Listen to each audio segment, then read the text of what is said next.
So the first one I think about is Cedar Glen, and we have a farm camp that we started last summer. So we've got a 2-acre farm on site that we grow organic foods on.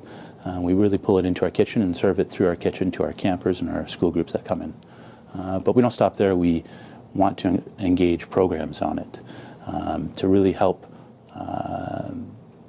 urban youth understand where food comes from. It doesn't just come from the corner store. It's got to come from a farmer somewhere and be brought to that corner store.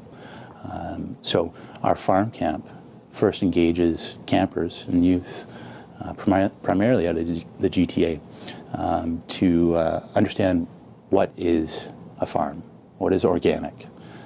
Then we talk about what is an acre, what can an acre support. So we try to make those connections with the farm, specifically in the growing. Then we have pillar gardens there. So a lot of the campers come from apartment high-rises. And what we're showing them on a 2-acre plot isn't going to apply in their apartment. So we want that learning for them to be able to take it home.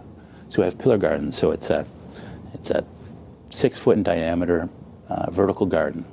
So you can take 130 square feet of growing space and put it on that 6-foot diameter. So you can put it on your balcony. You could grow food just like you would at the farm. So we really focus on the learning pieces there. The feeling aspect to it, what we've identified is there needs to be a connection beyond just growing food for yourself. And so we work with a local shelter, and Yellow Brick House Women's Shelter this year came out to farm camp, and they spoke to the campers about their programs and what the shelter does. And our campers, on the day that they came out to speak, made soup with the harvest from our farm that the campers harvested themselves. And at the end of Yellow Brick House's presentation, the campers made soup and donated it to the shelter. And the representative from the shelter spoke about what that donation meant for the shelter. So it was taking that learning and attaching that feeling to it of you can do more than just feed yourself with a farm plot, with a pillar garden. You could help feed those in need.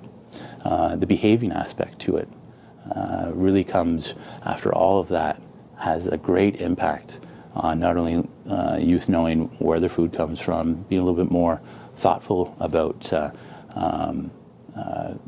choosing good food over, convenient food, local versus organic, the two combined. That behaving, we really think that once they've learned, once they've had that interaction with the shelter, it changes behavior for the long term. So we've really been deliberate in building that program to have specific outcomes that can really help sustain a healthy lifestyle moving forward. I think it's more complementary. So they are learning things in school. So they are learning, how to maybe do an Excel spreadsheet, or they are learning how to, maybe talk about planning, some sort of planning. I'm not sure.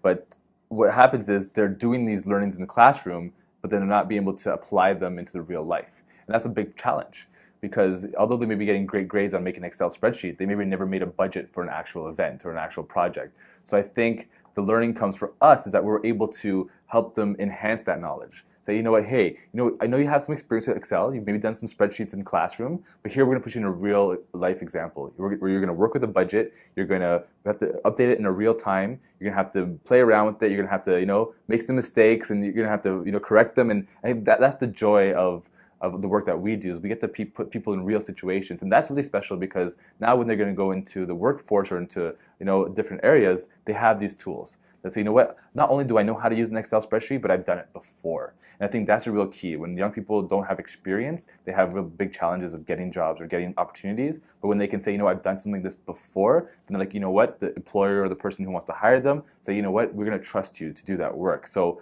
I think the complementing what we're learning in the classroom and what that learning can do in the real world is a real special moment where experiential learning can play a big factor.